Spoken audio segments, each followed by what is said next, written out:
Hello student, आज विद्यालय में आपका स्वागत है। आज हम कक्षा 10वीं के अर्थशास्त्र का द्वितीय अध्याय भारतीय अर्थव्यवस्था के क्षेत्र का भाग 9 देखेंगे। तो चलिए बच्चों स्टार्ट करते हैं। आज हम देखेंगे स्वामित्व आधारित क्षेत्रक, सार्वजनिक और निजी क्षेत्रक। अभी तक हमने जो सेक्टर्स होता है उसे आपने इससे पहले वाले लेक्चर में देखा होगा कि उसे हम संगठित और असंगठित क्षेत्र के रूप में जो होता है उसको वर्गीकृत करके देखे थे। आज हम देखेंगे ऑनरशिप के आधार पर, स्वामित्व के आधार पर जो सेक्टर्स होता है इसका बंटवारा किस तरीके से किया जाता है। तो ऑनरशिप या स्वामित्व के आधार पर जो सेक्टर्स होते हैं उसको दो भागों में बांटा जाता है। एक होता है सार्वजनिक सेक्टर, जिसे कि हम पब्लिक सेक्टर के नाम से जानते हैं, और दूसरा होता है निजी क्षेत्र, जिसे कि हम प्राइवेट सेक्टर के नाम से जानते हैं। तो आज हम समझने का प्रयास करेंगे कि सार्वजनिक जो क्षेत्रक होते हैं या जो पब्लिक सेक्टर होते हैं वो क्या कार्य करते हैं, वो कैसे वो संगठित होते हैं, और दूसरी तरफ हम देखेंगे कि जो निजी क्षेत्रक है या जो प्राइवेट सेक्टर्स होते हैं वो किस तरीके से संगठित होते हैं और उनके द्वारा कैसे कार्य किया जाता है। तो चलिए बच्चों, आज हम स्टार्ट करते हैं। आर्थिक गतिविधियों को क्षेत्रकों में वर्गीकृत करने का एक अन्य तरीका हो सकता है परिसंपत्ति का स्वामी और सेवाओं की उपलब्धता के लिए जिम्मेदार व्यक्ति कौन है। जो भी आर्थिक गतिविधियां होती है, जो मूवमेंट्स वगैरह होते हैं, उनमें जो भी सेक्टर होते हैं उसको हम कैसे डिवाइड कर सकते हैं। तो इसका एक तरीका होता है परिसंपत्ति, मतलब कि आपकी जो ऑनरशिप है, in the terms of ownership, तो उसमें जो होता है वो का स्वामी और सेवाओं की उपलब्धता के लिए जिम्मेदार व्यक्ति कौन है। जो भी वो पैसे लगाता है या फिर जिसके पास भी वो जो संपत्ति होती है, जो वो सर्विस प्रोवाइड करता है, तो वो कौन व्यक्ति करता है, वो जिम्मेदार जो होता है वो व्यक्ति कौन होता है, ये आज हम देखने का प्रयास करेंगे। अगर हम सबसे पहले बात करते हैं प्राइवेट पब्लिक सेक्टर की या फिर सार्वजनिक क्षेत्र की, तो देखो अधिकांश परिसंपत्तियों पर सरकार का स्वामित्व होता है और सरकार ही सेवाएं उपलब्ध कराती है। मतलब इनके जो सार्वजनिक क्षेत्र होते हैं उसमें जो उनकी संपत्ति होती है जितनी भी, उस पर स्वामित्व किसका होता है, सरकार का होता है, और सरकार ही सारी सर्विस जो है वो लोगों को प्रोवाइड करवाती है। तो ये तो हो गया हमारा पब्लिक सेक्टर। अब दूसरी तरफ हम देखते हैं प्राइवेट सेक्टर की जो निजी क्षेत्रक होते हैं वो क्या होते हैं। तो निजी क्षेत्र में परिसंपत्तियों पर स्वामित्व और सेवाओं के वितरण की जिम्मेदारी एकल व्यक्ति या कंपनी के हाथ में होती है।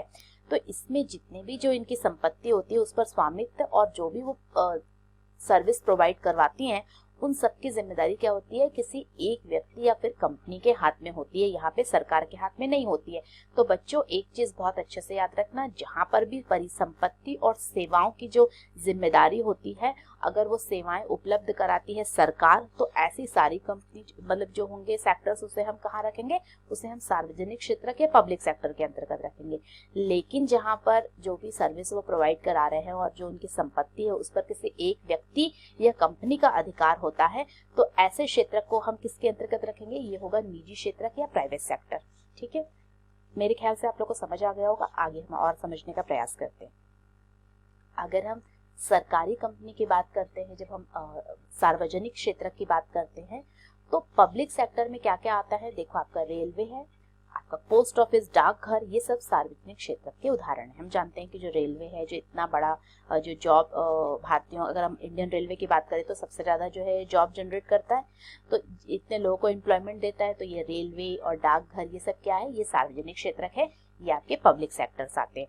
अब दूसरी तरफ अगर हम बात करते हैं Tata iron and steel company limited, जिसको कि टिस्को के नाम से भी हम जानते हैं, और या फिर रिलायंस इंडस्ट्री लिमिटेड, तो ये जो कंपनियां आती है ये क्या होती है, ये प्राइवेट सेक्टर्स होती हैं। ठीक है, इसमें निजी स्वामित्व होता है, इसलिए ये निजी क्षेत्र के अंतर्गत आती है। निजी क्षेत्र की गतिविधियों का ध्येय क्या होता है, जो भी प्राइवेट सेक्टर होती है उनका मेन उद्देश्य क्या होता है, वो जो भी गतिविधियां करती हैं उसका ध्येय होता है लाभ अर्जित करना। मतलब ज्यादा से ज्यादा जो है वो प्रॉफिट कमाने के लिए कार्य करती है, क्योंकि अगर कोई भी व्यक्ति अपना पैसा लगा रहा है तो वो ये चाहेगा कि उसके बदले उसे ज्यादा से ज्यादा जो है वो प्रॉफिट मिले। और उनकी सेवाओं को प्राप्त करने के लिए हमें इन एकल स्वामियों और कंपनियों को भुगतान करना पड़ता है। अगर हम इनकी ये भी जो भी हमें सर्विस प्रोवाइड करवाते हैं, अगर हमें मतलब ऐसे निजी क्षेत्र की सेवाओं को अगर प्राप्त करना है तो उनके लिए जो है हमें किसको भुगतान करना पड़ता होगा, या तो वो एक व्यक्ति होगा या फिर वो जो कंपनी बनाया होगा उन्हें ही हमें पेमेंट करना पड़ता है। सार्वजनिक क्षेत्र का ध्येय क्या होता है, जो इसके अलावा जो पब्लिक सेक्टर होते हैं उनका ध्येय होता है, केवल उनका ध्येय लाभ कमाना नहीं होता है।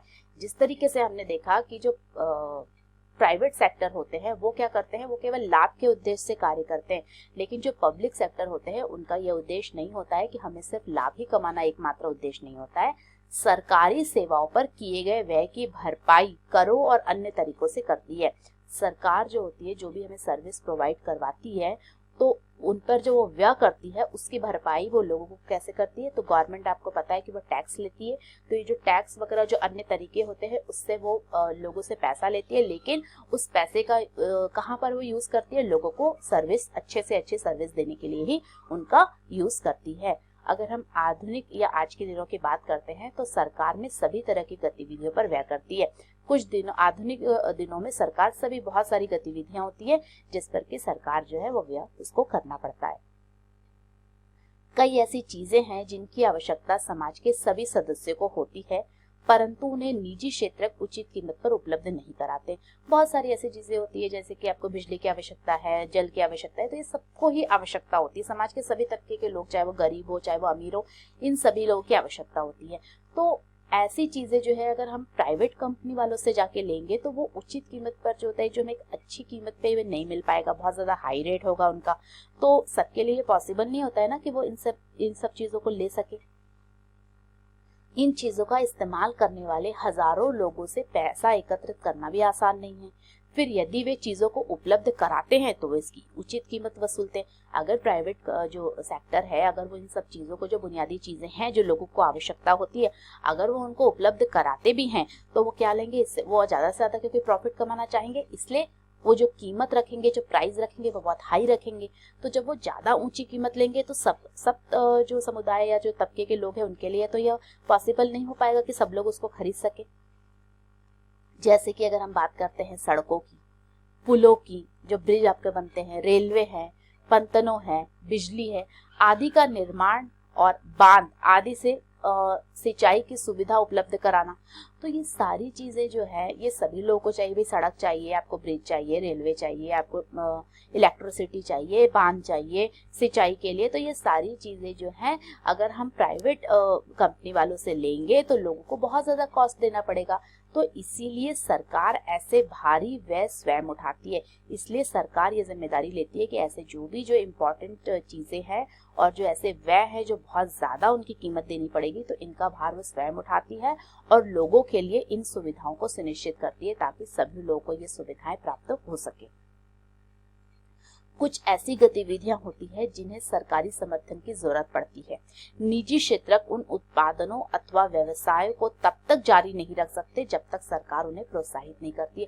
तो बहुत सारे ऐसी भी गतिविधियां होती है जिनको कि बहुत इंपॉर्टेंट है कि अगर उनको गवर्नमेंट का समर्थन या सपोर्ट नहीं होता है तो निजी क्षेत्र जो है उन पर उन उत्पादों और व्यवसायों को वो कंटिन्यू नहीं रख सकती है, या फिर जब तक वो उनको इनकरेज ना करे ये निजी क्षेत्र जो है वो नहीं कर सकते हैं,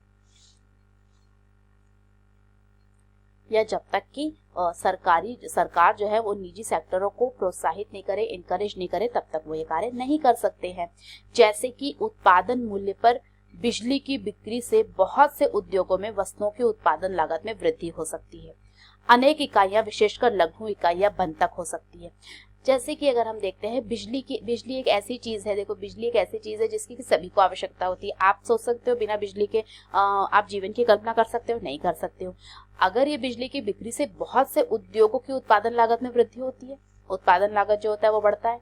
अनेक इकाइयां, अगर ये बिजली ज्यादा, देखो अगर ये प्राइवेट कंपनी अगर इन बिजली को देगी तो क्या होगा, वो बहुत ज्यादा पैसा लेगी, बहुत ज्यादा वो प्राइस लेगी।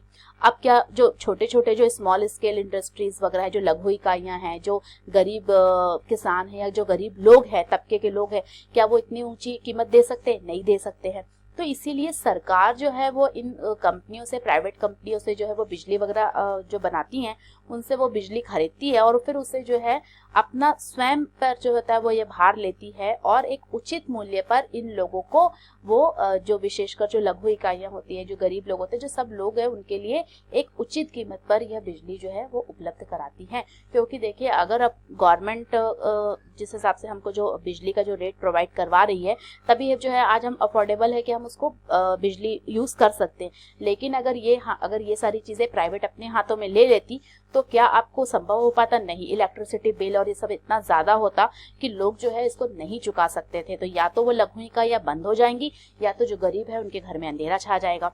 तो इसीलिए गवर्नमेंट जो है ये जिम्मेदारी ली है, वो स्वयं जो है हानि को उठाती है और एक उचित मूल्य पर समाज के सभी लोगों के लिए जो है वो बिजली उपलब्ध कराती है।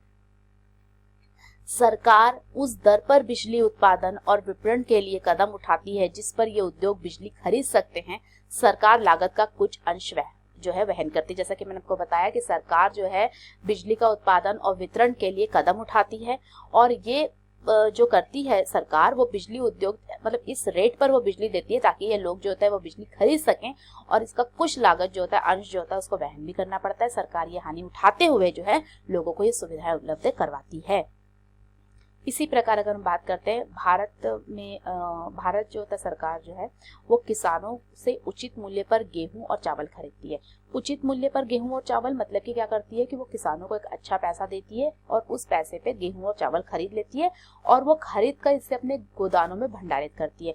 उनके पास जो होते हैं बहुत बड़े बड़े स्टोरेज होते हैं, तो वहां पर जो है ये गेहूं चावल जो भी फसलें वगैरह जो होती है जो किसानों से वो खरीदती हैं, वो इस पे यहाँ पे स्टोर करके रखती है और फिर राशन दुकानों के माध्यम से उपभोक्ताओं को कम मूल्य पर बेचती है। आप लोगों को भी राशन दुकान के बारे में पता होगा कि राशन कार्ड वहाँ पे बनता है और लोग जो है वहाँ पे जाते हैं, वहाँ पे चीनी, चावल, बहुत सारी चीजें जो है, गेहूं, ये सब उनको एक बहुत ही कम और अच्छे रेट पे जो है मिल जाता है। तो इस प्रकार से देखिए सरकार दो तरीके का काम कर रही है। एक तो जो किसान है, जो गरीब लोग हैं, उनके हितों की भी रक्षा हो रही है, उन्हें एक अच्छा प्राइस दे रही है और उनसे गेहूं चावल सब खरीद रही है। और दूसरी ओर जब जो लोगों को इनकी आवश्यकता होती है, जो उपभोक्ता होते हैं, उनको कम से कम रेट पे राशन दुकानों के माध्यम से ये चीजें बेच भी रही है। सरकार लागत का कुछ भाग वहन करती है और इस प्रकार सरकार किसान और उपभोक्ता दोनों को सहायता पहुंचाती है। तो जो सरकार होती है वो स्वयं जो है कुछ हानि उठाती है, यद्यपि वो हमसे टैक्स वसूल करती है और इसी टैक्स के द्वारा ही जो है वो हमें सर्विस जो होता है वो भी हमें देती है, प्रोवाइड करवाती है। और इस प्रकार सरकार क्या होती है, जो किसान होते हैं, जो गरीब किसान होते हैं, उनके भी हितों की रक्षा करती है, उन्हें भी सारी चीजें उपलब्ध करवाती है। और जो कंज्यूमर होते हैं, जो उपभोक्ता होते हैं, जो गरीब लोग हैं, उन्हें भी सारी जो है सरकारी सहायता प्रदान करती है। तो इस प्रकार से किसान उपभोक्ता दोनों को ही विकास में वो जो है सहायता पहुंचाती है। So what did we learn today? आज हमने क्या पढ़ा और क्या सीखा? तो बच्चों आज हमने सबसे पहले ये देखा कि ओनरशिप या स्वामित्व के आधार पर भी जो है हम सेक्टर्स को बांट सकते हैं और इस तरीके से हमने दो प्रकार से जो है इन सेक्टर्स का वर्गीकरण किया है। पहला होता है आपका पब्लिक सेक्टर, जो कि आपका सामाजिक क्षेत्र का आता है, और दूसरी जो सरकारी क्षेत्र है वो आता है, और दूसरी तरफ होते हैं आपके प्राइवेट सेक्टर, मतलब कि आपके निजी क्षेत्र। और ये हमने उनको देखा कि वो किस तरीके से कार्य करते हैं, उनका उद्देश्य क्या होता है, इन सभी चीजों पर आज हमने विचार विमर्श किया।